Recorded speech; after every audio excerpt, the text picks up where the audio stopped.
and welcome to Mythmakers. Mythmakers is the podcast for fantasy fans and fantasy creators, brought to you by the Oxford Centre for Fantasy. My name is Julia Golding, and today I'm delighted to welcome back H.S. Norup, also known as Helle, whose second book in a small series meant for children is about to come out. And her book is called The Changeling Child. And as Helle has returned to talk to us, I thought we would broaden out the discussion prompted by her book into a more general theme of looking at how fantasy and sci-fi deals with our pressing environmental issues. Anyway, welcome back, Helle. Thank you so much for having me, Julia. So let's start with The Changeling Child, which I read and enjoyed greatly. It's, I think, the perfect book for a child of about 10, 11, 12, that kind of age, who are just beginning to sort of explore their own power in a way. Because one of the characters, Saga, is a little campaigner in her own right. Yes, an eco-activist, I would call her. Thank you. Yes. And her best friend, Alfred, is a child who has a foot in the fairy world, shall we say. So would you like to sort of just give us a little glimpse of the plot line and also sketch out where it intersects with your concern for the environment? Yes. So this is the second book in the series, and the first book, without being too much of a spoiler, ends kind of with a solution that involves Alfred and Saga finding this dripstone cavern. And they think they have found a complete solution to avoid having like a motorway tunnel through their local hill and forest and the place where the fairies live. But as it turns out, in the beginning of this book, the mayor of this area, who is really one of the bad guys, announces that he wants, because of this dripstone cavern, he wants to turn the entire area into this gigantic tourist attraction. And this is where the book starts, and Alfred and Saga, they know this is going to have detrimental effects on both kind of the local wildlife, and whoever is in this forest, and of course on the whole fairy world. And so they kind of set out to see what can be done about it. And they quickly discover that the fairies are not going to take anything from the humans anymore, and they are going to fight back. So they kind of have to both mediate with the fairies and make sure that they don't do anything drastic towards the humans, and then also find a solution to stop this project being an enormous thing. And part of that is that they need to search for this changeling child of the title.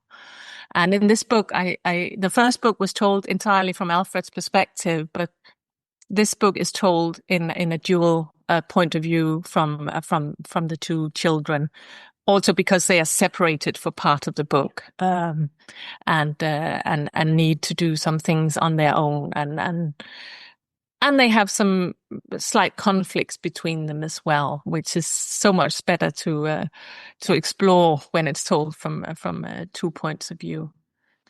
Yeah, just to sort of point out to the listener that the kind of fairy we're talking about here is the fairy which is very much a sort of Midsummer Night's Dream style fairy, not pretty little fairies of the flower. Not the Disney kind, no. This is really the dark, older folklore with quite scary creatures, like really powerful creatures. Some of them are small and tricksy and spiteful, and some of them are very powerful. And there's a whole range of fairy creatures in this story. And of course, the folkloric origins of environmental concern is perhaps where we could start, because in a way, a lot of the tales that were told about the little people in the Green Hills, the ones who spirit you off when you get lost in the forest, I mean, some of these are embodiments of our distrust and our fear of the wild and how it can actually be very dangerous. So there is already in folklore, it's mainlining, it's completely plugged into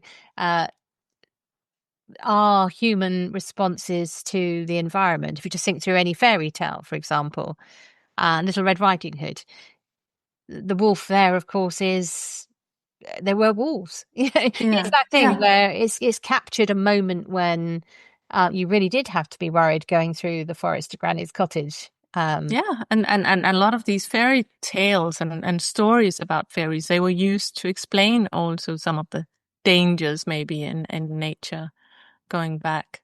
And I think one of the thoughts that I've had behind this series is also like, what if the things that we as humans do to the environment and to our world, what if that also damages the fairies realm, which is what happens in this story?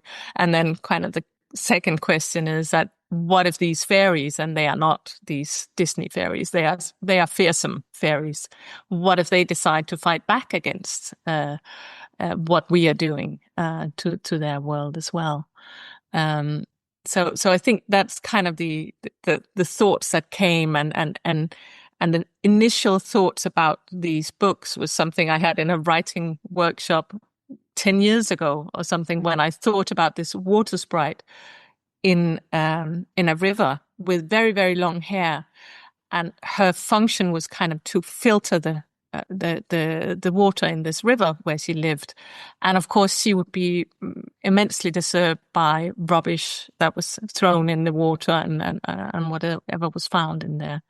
So I think it's this about nature spirit, and I think like all of these kind of water sprites, tree sprites, and whatever we call these creatures, they are nature spirits, and they are linked to healthy nature in a way. And this was kind of my starting points for writing the books as well. And yes, I suppose if people are thinking, where are the new stories? Thinking about the old creatures in conjunction with our modern changing climate is a very fertile place. You can't open a newspaper or read it online more often these days, I suppose, without thinking, what would that be like as a story? This morning I was reading about a huge bleaching event going on in not the Great Barrier Reef, but another coral reef in Australia, which they called like an underwater forest fire. It's a beautiful but awful image. And you could imagine an Australian writer really running with that as a story. So, yeah. So, okay, then we've sort of touched on the fact that our relationship with nature has come through story, handed down through folklore, Shakespeare, all sorts of sources. But should we talk about what the sort of fantasy novel, and we'll include within fantasy sci-fi, because so much of this will be projections into the future.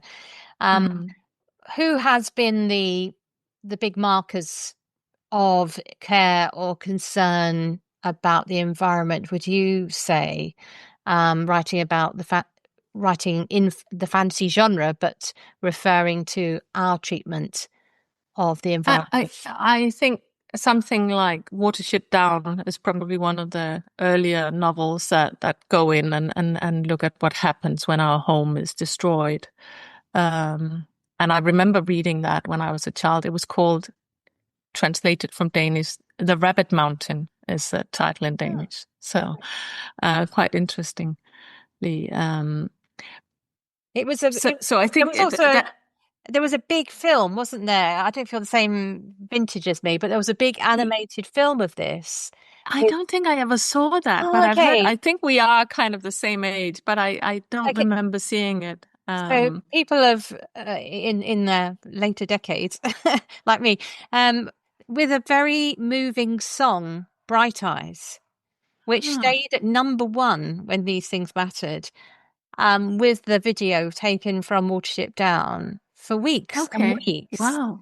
I won't sing it to you because you can be spared that. But the idea that this animal tale, the framing in that fantasy, in this sort of microcosm of what happens to a colony of rabbits, really, really did strike a chord for that generation. I'm not sure so many people know about it now. But it was. But there was a recent version, like Netflix or something did a Okay, recent version right. actually. So I think Yeah. the newer generation will have seen some of those. Yeah. And animated. So definitely something like that is. But I think for me it's also wider. I think the way I approach it is also through showing the beauty of nature Yeah. in a way, and it's not so much going in and talking about climate change in the books, but showing like the details, like a butterfly can be absolutely magical, or a tree, or a little flower, or something like that, and showing this beauty, because I think, especially as children's authors, going in and kind of conveying this beauty of nature. Not all children have access to nature. Mm. And I think they need to also see this. And if we look at it from that perspective, then I think, I mean, you know that better than anyone, that Tolkien, in his nature descriptions that are just so evocative, is something that also, yeah, some of them are very scary, but his imagery is something that also makes you long to go out in nature, and see these places for yourself. Yes, he was the first on my list, of course, Yeah, yeah. about this. And the thing about the Shire in particular, because there are other beautiful places which are passing. So there's a sense that Lorien is passing. It's going to eventually become a special but ordinary wood. You know, that the elven moment is passing. Shire can stay because it's a hobbit slash kind of human place. Yeah. And so it's when the Shire gets scoured, when the Shire gets its industrialization, and the trees that shaded the road to Bywater are cut down, and the pool is polluted, that you really feel the pain. Similar to Treebeard lamenting the fallen trees. They actually did this Yes. quite well in the Peter Jackson movie version, because I think so. yeah, Yes. I mean it's a filmic shorthand, but when they step out and see the cut down trees, they just cry. Yeah. Definitely. Yeah. So, you know, that's or a hoot or groan or whatever the equivalent elf entish. The ends. Yeah.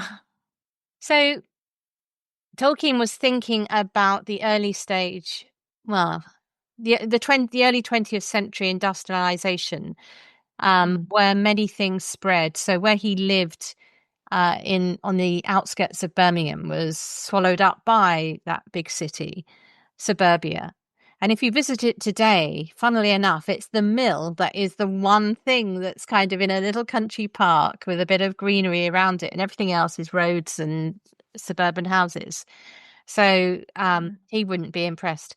Uh, and that's what he was warning against. And that in itself goes back to a sort of Victorian movement and a romantic, I'm going back, aren't I? Romantic movement of That's okay. valuing the countryside because industrialization was leaving scars on the landscape. We now have the power to really radically change the places we live in: railways, roads, factories, killing rivers, and all that kind of thing. But the Victorians also had the sense there were some solutions. So if you kill the River Thames, you build a decent sewer system. You know, they thought of engineering solutions, so they weren't completely hopeless. They weren't just throwing up their hands and saying no, we can't do anything about it. They did begin to think, and I think where we are now as environmentalists, knowing that the problems are so much bigger now, with the galloping climate change and the moment where things are tipping so that ice sheets melt and all that, is that we also need to have a sort of Victorian solution focus of what can we do about it. And sometimes fantasy can model that. So in Tolkien's term, it's kind of, well, you rewild the Shire, you get a special little bit of earth from Galadriel, which I suppose stands for care and love and concern. and you repair the fault. So I think we're moving into a phase where we're looking for solutions, because we all know there's a problem. And I think sometimes fantasy can model potential solutions. So let's go back and have a think. So we've agreed that Tolkien, yes, because of the way he writes about just the countryside and the value of the wild, is part of the reason for wanting to preserve it and love it. I think that looking at C.S. Lewis, who's less known for this, it actually just struck me today that that Hideous Strength, which I don't know if you've read his science fiction trilogy for... I haven't, no. Oh, they're quite interesting in this way, because the first one, Out of the Silent Planet, has a version of Mars, which is called Malacandra, where there's two species sort of living in harmony, and it's the exploitative humans who bring death to that world. And Perilandra, which is the second one, is about Venus, which he calls Perilandra, and that's an unfallen world with a green lady and a green man. Sounds interesting. Yeah, it's a plot which it feels quite medieval in a way, that would fit for him. It's an incredible world building exercise, that one. But the one which had the most sort of application, I think, to sort of the more environmental campaigning side of it is that Hideous Strength, which is the last of this group. Not my favourite novel of his, I must admit. I found it quite difficult when I first read it. Enjoyed it more the second time, but it does have a strong anti-vivisection message in it. And it also has a message about the damage you can do, the stirring up of old travels, if you cut down woods, because Merlin basically is dug up again. Okay. And this particular corporation, so it's interesting, he's modelling a corporation rather than a government, a corporation who is, the rot of it is spreading through the governments. That feels a bit like today's scenario. So it has a present day resonance, which it may not had the first time when I read it. So I think that's quite interesting from looking at it through an environmentalist viewpoint. But moving on from the Inklings, I was thinking, well, what are the seminal books? Well, we've got in the non-fiction world, you've got Rachel Carson's The Silent Spring, which kind of was the one that crystallized the problem. And I was looking at books that other people mention, and they start early, this worry. So you've got in the 60s or something, 50s, 60s, The Drowned World by J.G. Ballard. Sounds, and then of course you've got The Parable of the Sower by Octavia Butler. I've not read those two, but I have read the Margaret Atwood Oryx and Crake from 2003. I honestly haven't read them. I worry too much if I read dystopian novels. Children's dystopia is okay because they're usually hopeful. But getting onto those in a second. Oryx and Crake is an interesting one because it's got a world of people, sort of in gated communities, who are privileged. And then I did wonder if we should count. I was talking about this with my son, who reads a lot of sci-fi. Does Dune fit here?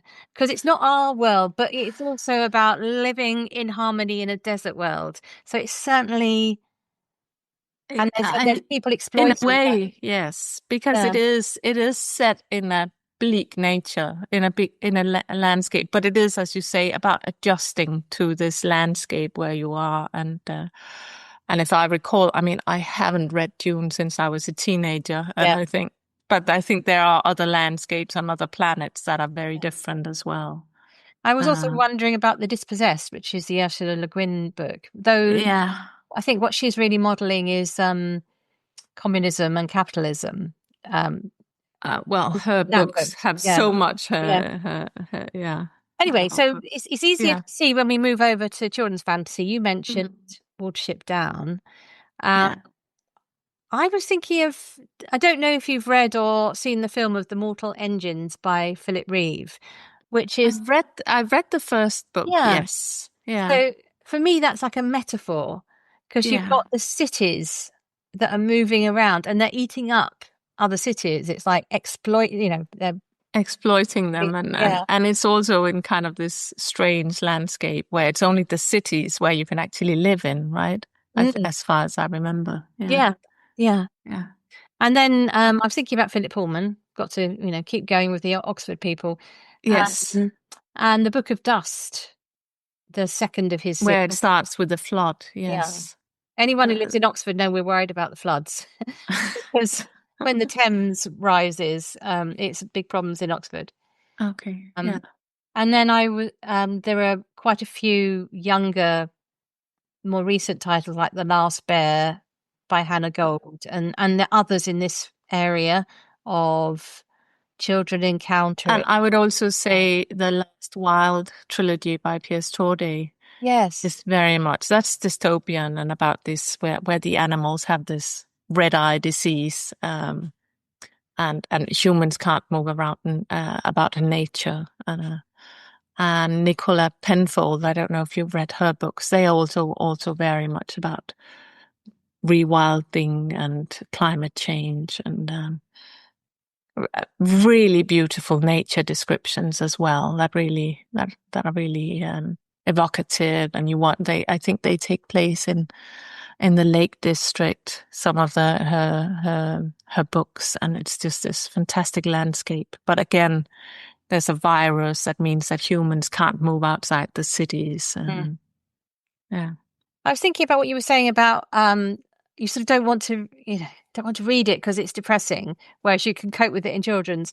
And I was thinking this is a problem for us. There was that Al Gore film, An Inconvenient Truth. Yeah. It's like when I watch a Richard Attenborough documentary, fantastic documentary, but it soon becomes that every documentary is about how we're losing all of this, how the world is, So after a while you think, oh, shall I watch that or shall I have a laugh and watch Ted Lasso, where I don't have to think about climate change? I don't remember an episode in Ted Lasso where they, carbon counted football matches or anything. No. And of course, when it comes to the decisions about making big films, it seems to me as though things like superhero films sometimes touch on it, but they don't really go for it because there's a opposition. People don't want to hear it. It's the fingers in the ears, la, la, la, la, I'm not listening. So they have to be quite sly about the way they put it in. But the two that stand out as having gone straight for it, one is Avatar. Yes. Which did it on another planet, but clearly lessons apply. Yeah. And Wall-E, which is just the most clever, beautiful bit of animation, warning what the future could be, doing it with humor, but also you can recognize the world that Wall-E is working in. Yeah. So that was where I was thinking, though. And I think also the original Planet of the Apes, when I remember that so vividly. I don't know if that was in the 80s or something like that. This might even been older because it was Charlton Heston riding down. Maybe, I don't know, but I've probably not seen it until like the early 80s or something. Yeah, I probably made it to television by then. So yeah, I remember it was the head of Statue of Liberty, wasn't it? Yes. That was such a powerful image. I think that was something that stayed with me for so many years. So I think, but films as well, books as well. So my thoughts when I was doing I'm doing my literature review here, was that almost any recent series deals with it. And I've certainly dealt with it all the way through my career. My first book I wrote was called The Secret of the Sirens.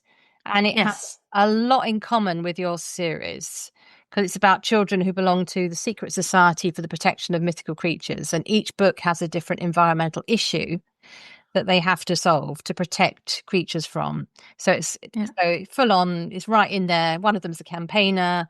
And I wrote this back in the 2000s. Okay. Because I remember, long ago, I was working for Oxfam and I remember hearing from Greenpeace colleagues and whatever that if we don't get this sorted by 2020, we're stuffed. That was worrying. So and it might be true. And so I wrote these books to frame a problem I found really a cause of anxiety. I was also having just begun my own family. I was thinking, what kind of future am I getting them into? And then in the 2010s, I wrote a series of Joss Sterling called Peril, which is about a flooded world, not too far in the future. It's sort of how the world might look in 50, 80 years' time. Yeah. And then more recently, I've written a series which is 1,000 years in the future, called Magic No More. And that's not out yet, is it? Yeah, Or... it's a Joss Sterling book, which is out. Okay. And that one is about, so in a fantasy world, they saw the problem of climate change. Somebody invented the magic particle, a conscious particle, like a wish particle, and wished away. Basically, the magic took over, a bit like AI, but it was magic, took over and fixed the problems. Oh, that sounds good. But in itself has created problems. So it's at the end of this period. So you do be careful what you wish for. So you get one kind of solution, which then brings in its own problems, which is great fun to write about. So I was thinking, well, why do I write on a fantasy theme? I'm going to ask you the same question in a second. It's for me, it was to frame a problem that is the one I found I was almost paralyzed by. And I found by moving into that world in my imagination, rather than sticking my fingers in my ears and wishing it away, I was able to find something constructive, some ideas, some comfort. Not writing to preach to the younger generation, because it's not their fault. They probably know. It's more working it out, I think. Yeah. It's working it out. So does that chime with you? It does, but I would also say that for me, it's very much about, yes, highlighting the problems, but in a hopeful, bringing hope as well, making sure that they have characters in the stories that can empower them and not make them feel like there's nothing they can do. And I think like the whole issue of climate change it's such a huge thing. And for these 10 to 12-year-olds, it's just insurmountable. And in any case, I think the first step for us is to kind of instill a love of nature and show them the beauty of nature, show them that it's worth protecting in a way. And then maybe show them small steps that you can take in order to help moving this world. And I know small steps, it's not going to be enough, but we can't put the burden on children at that age. It's our problem, our parents' generation, our generation, maybe the previous generations as well. We have created these problems, and I don't think we can't put the full scale on them. I think they know quite a lot. That how bad it is. So it's also about showing them something that can give them some hope also. And if they are just told about these carbon levels and targets and water rising, and in 50 years the water will have risen so much and so on, it's terrifying. I mean, that's really terrifying for them. And it's, I was actually at a book launch for a friend of mine who's co-written a book about how you can kind of, with a workbook about how you can work on your own carbon emissions and kind of go in and you can look at the World Wildlife Foundation. They have these calculators. You can see where your carbon emissions are coming from, see how you can adjust your own small contribution. We all know there are big corporations and things that are so much bigger, but at least we can do some small steps. And at this launch, there were some children there as well, around this age, 13 to 13-year-olds. And one of the girls asked the question, and she was so near to tears, because she was like, because of course the speakers had really been hammering in this message about if we don't do something, it'll be all horrible. And this girl, she was in tears, and she was like, "So is there no hope? When are we going to die?" Almost. I mean, Yeah. and we cannot put that on them. I think we need to show them that whether, I mean, whether that is enough, I don't know, but at least at that age, it has to be enough that they can ease into the problem, that they know the problem, but that they can understand that there's something worth saving. There's something that they can fight for, but also that there's small things they can do. And then when they get a little bit older, they can get the full barrel and understand like we do. Even though, I mean, honestly, in our generation, do we really understand how much it matters now that what we're doing? I'm not sure.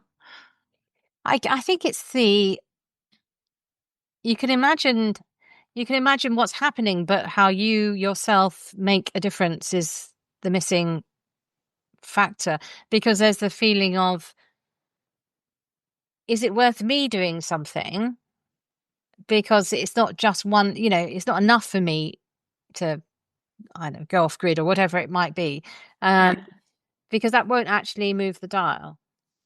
It is true, this has to be at the level of nations and global changing ways, because if one country is doing something and another country is increasing emissions, you're back to the same problem. That is Back to the true. same, yeah. But I think we're still oddly in a phase where people don't want to recognize the problem.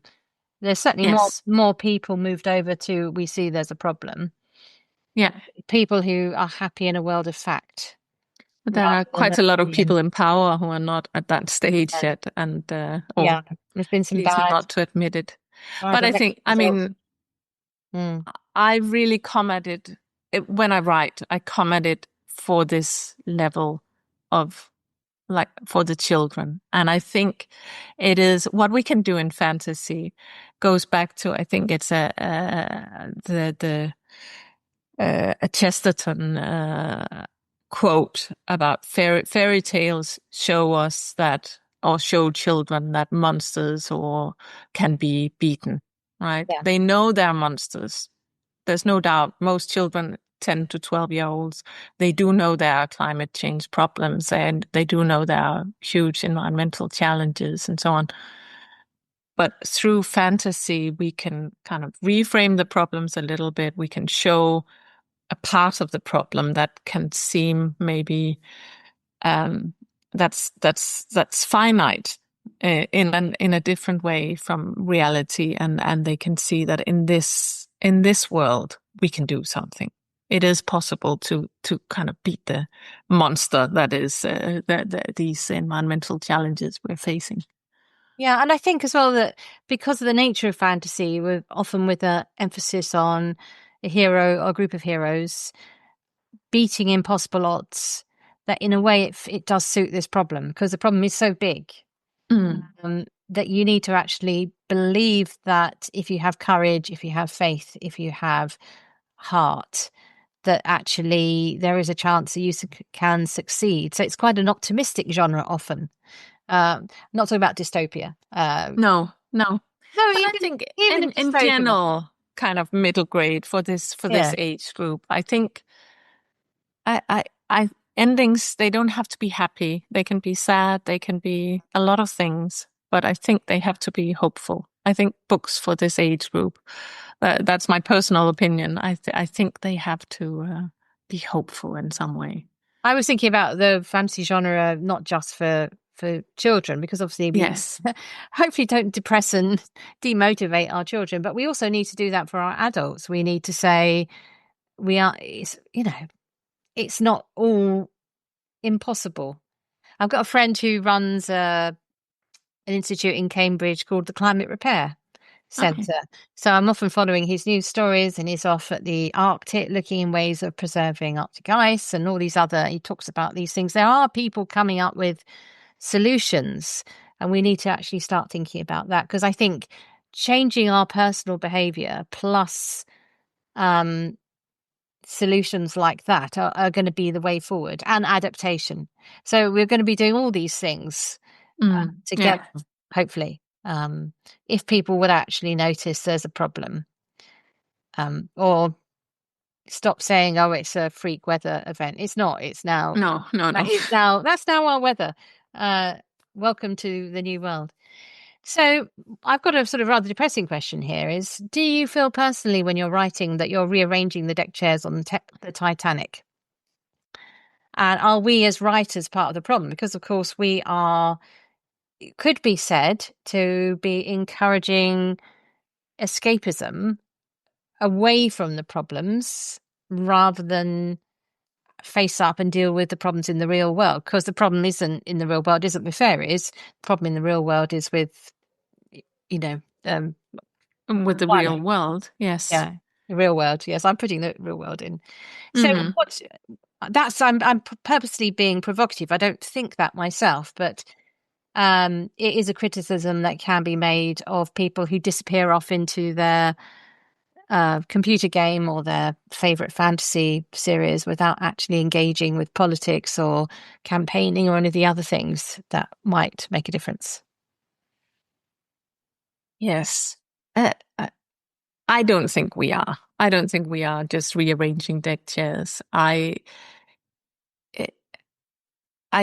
think there are people that are better at going out maybe and telling the hard facts, but I think also there's a need for kind of showing different. I'm coming back to this about showing the beauty in nature, because unless you have feelings for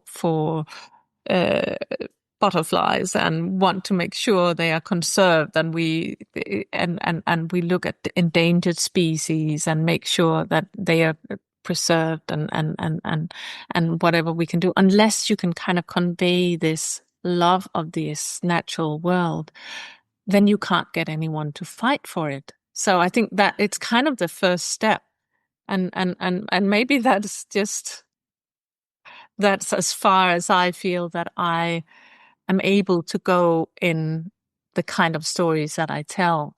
But I'm also not sure that we need to. Of course, I mean, they have biology, geography, different lessons in school where they hear about these messages as well.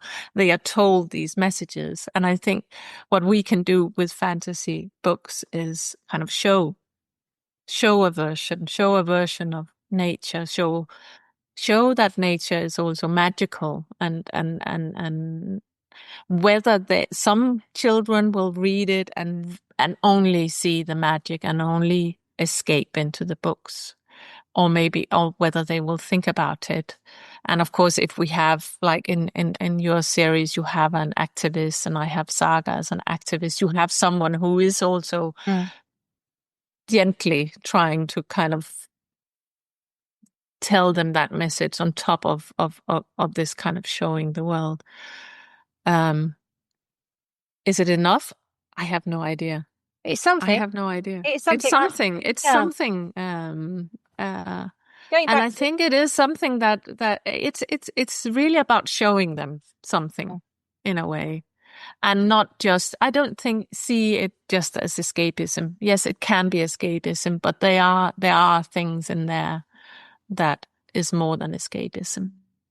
And I think going back to where we were discussing at the very beginning about a book like Dune or the series Dune, one thing fantasy does do is it allows you to model the interconnections of how a natural world works. So the world there, the way some of the peoples have adapted to live in a world with these sandworms and the lack of water and spice and all of that kind of thing, it's like shows you. A bit similar to the beginning of I was being struck, the very first Star Wars film, that it's really interesting that his aunt and uncle, Luke Skywalker's aunt and uncle, are moisture harvesters. Yeah. It's brilliant. And that's also a sand world, right? I mean, it's also really, really desert, all of it. So putting it in fantasy, you can actually say, look at this, you can understand it in a fantasy world. You've got time to sort of pause and think about it. And then you sort of think, oh, hang on a minute, how does that apply to our, what we now call ecosystems? How does that apply? And what you were saying reminds me of a saying by C.S. Lewis, which I'm going to slightly paraphrase, which is a person who reads about enchanted woods doesn't fall out of love with woods, but for him, every wood becomes enchanted. Oh, I don't know that one. Wow, that's fantastic. Yeah, he said it more succinctly than that. So, but the idea, if we fall in love with Fangorn or Lorien or Narnia, when we're walking in our local woods, we might turn to our companion and say, "Oh, this reminds me of." It reminds me of Tom Bombadil's house, or this reminds me of Welling Hall where Treebeard lives. And suddenly an ordinary wood, an everyday wood, has that magic light on it. So we can value it even more because there are the stories, there's the magic. It's all this. Yeah. Yes. So thank you, Helle. That's a fascinating discussion, and I wish you all the best with The Changeling Child, which is a great adventure story. We've been talking mainly about the environmental theme, but I don't want to get away from the fact that it's a gripping read, and there's some very scary mountaineering in it. That too, yes. So there is lots of action as well as issues, and swimming and climbing. So it's a very active book. Just as a final question, we always think about where in all the fantasy worlds, and we can add in the sci-fi dystopian worlds as well, where in all the fantasy worlds is it a good place to be an environmental campaigner? Yes. Where will I mean, now we have actually already touched on this, but what I was thinking about, and it is a little on the nose, but I would really, really love to be in Fangorn with Pippi and Mary and Treebeard, and kind of get all the Ents on the march and see them march and see them destroy Isengard. That is something that I would find that so satisfying, being with the trees and with the Ents. Yeah, but it is perhaps a little. I mean, they're doing it already. So what would my contribution be? No, I think I'm with you there. It's a great place to go. I was wondering about one place that might be quite amusing to be and dangerous to be an environmental campaigner. Is in Alice in Wonderland, to try and stop those servants of the Queen of Hearts painting the roses. Ooh, no, don't paint the roses. Off with their head. Exactly. It may be a very short-term job as an environmental campaigner. I think so. That'd be quite fun, though. You could imagine a funny scene in a modern-day version of that. Yeah, where you Alice becomes a green activist.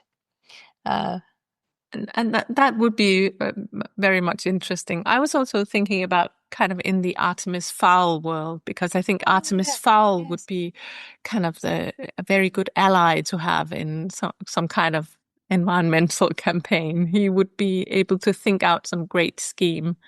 But I don't know if there are environmental challenges in that world as such. Holly, the detective, the fairy, yeah, she gets her power from green spaces. That's so true. It is connected. You'd have to get Artemis Fowl when he was actually in his good phase, because I think he gets reset as a villain at some point, doesn't he? So I think he starts off, doesn't he? Starts off as a villain, becomes good, and then I think he and then there's a reset. I think, if I remember right. Maybe it's been a while ago. Yeah. Thank you so much, Helle, and it was a joy talking to you. And thank you for going on this little environmental exploration with me. Thank you so much for having me. It was really interesting to have a discussion around fantasy and environmentalism. Definitely. Thank you for listening. Thank you.